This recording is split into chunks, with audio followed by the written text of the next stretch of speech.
Hello friends, good morning. কেমন আছে সবাই? আশা করি ভালো আছে। আমিও ভালো আছি। সকাল সকাল নিয়ে চলে এলাম মনপ্রিয়ার মিনি ব্লগে আরও একটা রেসিপি। আজকে আমি কি রান্না করতে চলেছি জানো? আজকে আমি করব মাছের তেল। তো মাছের তেল সাধারণত অনেকেই পছন্দ করে, আবার কিন্তু অনেকেই পছন্দ করে না। আর যারা পছন্দ করে তাদের মধ্যে কিন্তু আমি একজন। ভীষণ ফেভারিট আমার এই মাছের তেল।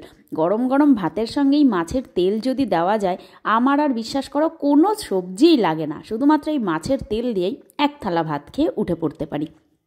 সরি, মজা করলাম, আমি কিন্তু এক থালা ভাত খাই না, খুবই সামান্য পরিমাণে ভাত খাই আমি। তো যেটুকু খাই সেইটুকু মাছের তেল দিয়েই মনে হয় যেন খেয়ে উঠে পড়ি। তো এই রেসিপিটা আমি কিভাবে বানাচ্ছি সেটাই তোমাদের সঙ্গে একটু শেয়ার করে নিলাম।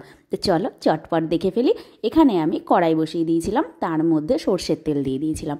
তেলের মধ্যে আমি শুকনো লঙ্কা, কালো জিরে ফোড়ন দিয়ে দিয়েছিলাম, আর তার মধ্যে দিয়ে দিয়েছিলাম পেঁয়াজ। একটা বড় সাইজের পেঁয়াজ কুচি কুচি করে দিয়েছিলাম পেঁয়াজটাকে খুব ভালো করে আমি ভেজে নিয়েছিলাম। নেওয়ার পরে ওর মধ্যে দিয়ে দিয়েছিলাম বেগুন কুচি, একটু বেগুন দিয়েছিলাম, আর সাথে দিয়েছিলাম গোট গোট করে একটু আলু, জাস্ট খুবই সামান্য, মানে ছোট্ট একটা আলু দিয়ে দিয়েছিলাম।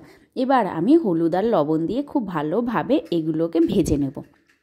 তো তোমরা কারা কারা ভালোবাসো এই মাছের তেল খেতে আমাকে কিন্তু অবশ্যই কমেন্ট করে জানিও। আর দেখবো তো আমার মতো কারা কারা মাছের তেল খেতে খুব ভালোবাসো, দেখি আমার মতো কারা কারা এই মাছের তেলের ভক্ত। তো দেখো আমি ঢাকা দিয়ে খুব ভালোভাবে মজিয়ে নিয়েছি। তোমাদের সঙ্গে গল্প করতে করতে দেখো কতটা ভালোভাবে মজে গেছে। আর পাশে আমি মাছের তেলটা খুব ভালোভাবে ধুয়ে রেখে দিয়েছিলাম। তো সেটাই এবার আমি এর মধ্যে দিয়ে দেবো। তো যারা যারা না খাও তারাও একবার হলেও খেয়ে দেখতে পারো, ভীষণ কিন্তু ভালো লাগে খেতে। তো দেখো আমি এখানে মাছের তেলটা দিয়ে দিয়েছি। দিয়ে এবার আমি এটাকে খুব ভালোভাবে এগুলোর সাথে মিশিয়ে নেব।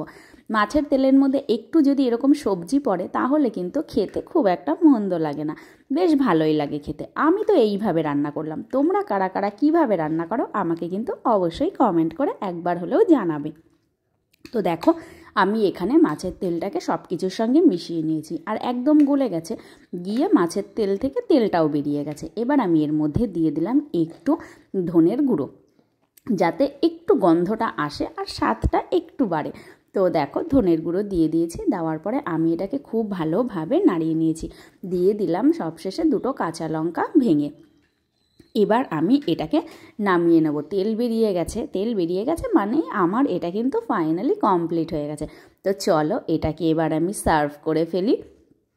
তো দেখো আমি এটাকে নামিয়ে নিয়েছি, আর দিয়ে দিয়েছি লাস্টে কিছু ধনেপাতা কুচি। তো কেমন লাগছে আমার এই মাছের তেলটা? দেখেই মনে হচ্ছে না এক থালা ভাত খেয়ে চটপট উঠে যায়?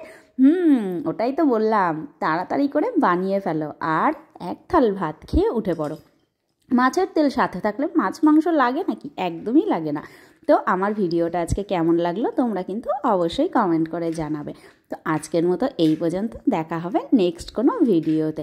তোমাদের পুরো ভিডিওটা দেখার জন্য অসংখ্য ধন্যবাদ রইল। আজকের মতন টাটা।